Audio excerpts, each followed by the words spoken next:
अगली शब्दी में मेरे नाथ जी कह रहे हैं 145वीं शब्दी सेइंग ऑफ गुरु गोरखनाथ।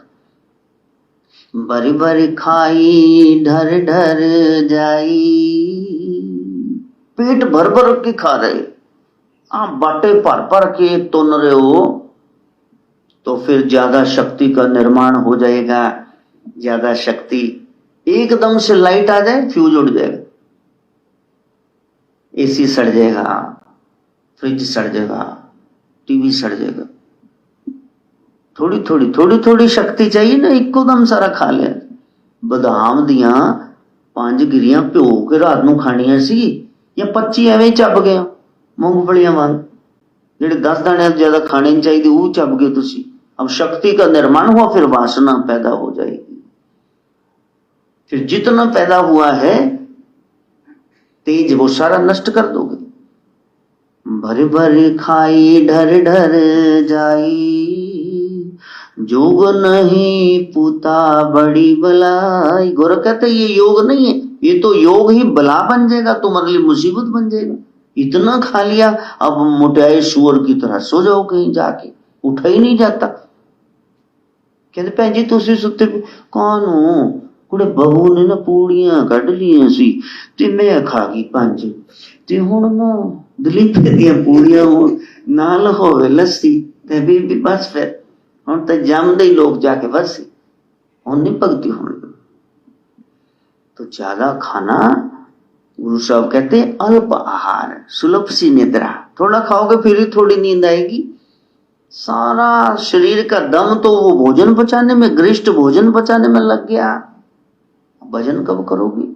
बर बर खाई डर डर जाई, जोग नहीं पूता बड़ी बलाई। ज्यादा खाओगी और फिर नाश होगा तुम्हारे तेज का, वीर्य का, तो ये योग ही तुम्हारे लिए बला मुसीबत बन जाएगा।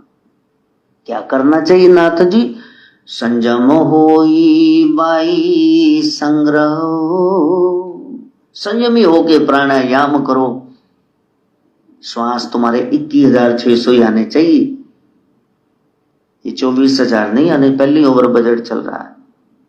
जब बैठ के प्राणायाम करोगे, थोड़ा ही खाओगे, थोड़ा ही सोओगे, इस विधि अकल पुरुष को गहु। इस तरीके से तुम अकाल पुरुष को, उस ब्रह्म को जो काल से परे है, प्राप्त कर सकते हो। 146वीं शब्दी में कह रहे हैं खाएं भी मरिए। अब क्या करें? अब क्या करें? फिर खाएं ना, ज्यादा खाने से भी मरोगे। अन्न खाए भी मरिए, नहीं खाता कोई कहेगा 2 जमा 2 भाजी 4 रोटियां ना ले में भोंक पाओगे, क्योंकि दिमाग से रोटियां ही घूम रही। ज्यादा खाने से भी मरोगे और छोड़ के बैठ गए जी हम खाएंगे ही नहीं, हम व्रती हैं, तब भी मरोगे। गोरख कहे पूता संयम ही तरी, संयम से खाना। सारे तुम्हारे लिए बने, रसगुल्ले भी तुम्हारे लिए बने, मालपुड़े खीर भी तुम्हारे लिए बनी। स्वाद देख लो, 1 आध चम्मच खा लो, इतना सा पूड़ा खा लो खीर में डाल के। ते दे दे गेड़ा बच जू केड़ा, बीबी कोला भर के कुत्ते वाला बाहला डोंगा बह गई है, खाण लगी झुलसण ते हुण पहले तेरी शुगर इन्नी, खाली पेट दा 350 बीबी राम नू मिलना ही जल्दी। चावल भी मिठे, उतों दूध भी मीठा, खीर तो भैन जी फिर ज्यादा मिठे वाली स्वाद लगती। ठीक है, फोटो ते हाथ टंगया जाना बीबी। हाँ, गुरु गोरखनाथ कहते संयम से खाना। मद निरंतर की जय बास, मद का मार्ग अपनाना। ना तो भूखे मरना है और ना तो ज्यादा खाना है। मद का मार्ग, 4 फुलके खांदे हो, 2 टाई खा लो। पेट विच वायु दे लंघण दा भी रस्ता रवे। 50 पैसे खादा, 25 पैसे पानी पीता, 25 पैसे जगह। वो इत्थे तक फूड पाइप तुसी भर लिया, इन्ना तुन लिया, इन्ना खा लिया, फिर कहे की होया?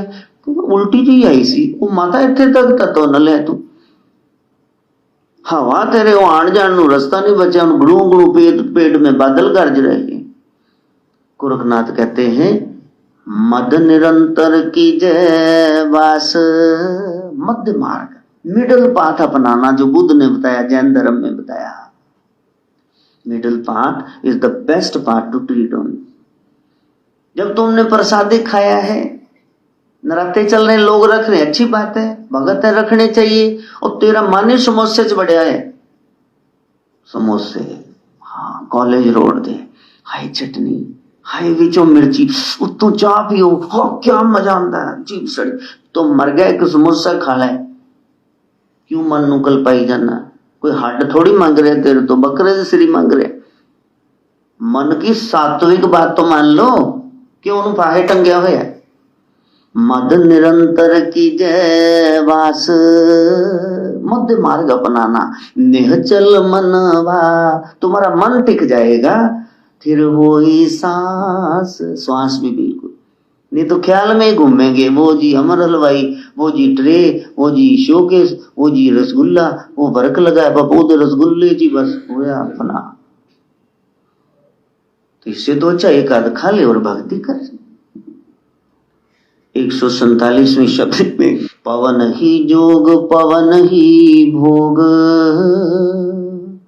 पवन ही हरे 36 रोग, या पवन कोई जाने भेव, सो आपे करता आपे देव। 147वें शब्द में गोरखनाथ कह रहे हैं, ये जो श्वास आ जा रहा है ना, यही योग है, यही भोग है, और यही जब तुम संभाल लोगे तुम्हारे 36 रोग वो सब कट जाएंगे। लेकिन यहाँ पवन को जाने भेव, कोई कोई बिरला इस पवन का भेद जानते कि आत्मा क्या है। आपका सजग होना, कॉन्शियस होना, और साथ में ये श्वास। कोई मर गया कैसे जानते? या उंगली रखी, नहीं श्वास नहीं है, मर गया, he is no more, he is dead. तो ये श्वास ही ब्रह्म है, यही तुम्हें जोड़ेगा। इसको भोग में लगा दोगे, यही भी छोड़ेगा। या पवन कोई जाने भेव, जिसको इस पवन का भेद पता चल गया, सब श्वासन के श्वास में प्राणायाम उसने सीख लिया, ईड़ा पिंगला नाड़ियां हटी, सुषमना जाग पड़ी और ब्रह्म से मिल गया। सो आपे करता, वही ब्रह्मा है, आपे देव, आपे ही ब्रह्म है। इस भेद को जानना, श्वासों की माला पे सिमरू में पी का नाम, श्वासों की माला पे उसका भजन करना। व्यंद ही जोग व्यंद ही भोग, व्यंद ही हरे 64 रोग, या बिंद का कोई जाने भेव, सो आपे करता आपे देव।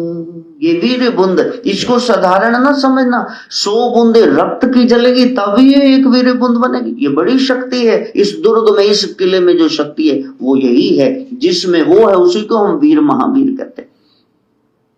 जब तुमने बिंद को रक्षण करना, संजोना शुरू कर दिया, जब भोगी विलासी जीवन खत्म हुआ, तो फिर आपको योग हो गया, नहीं तो फिर यही भोग है।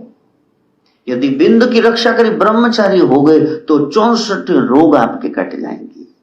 64 योगियां जो लहू पी रही है ना पापियों का, वो हट जाएंगी वहां से।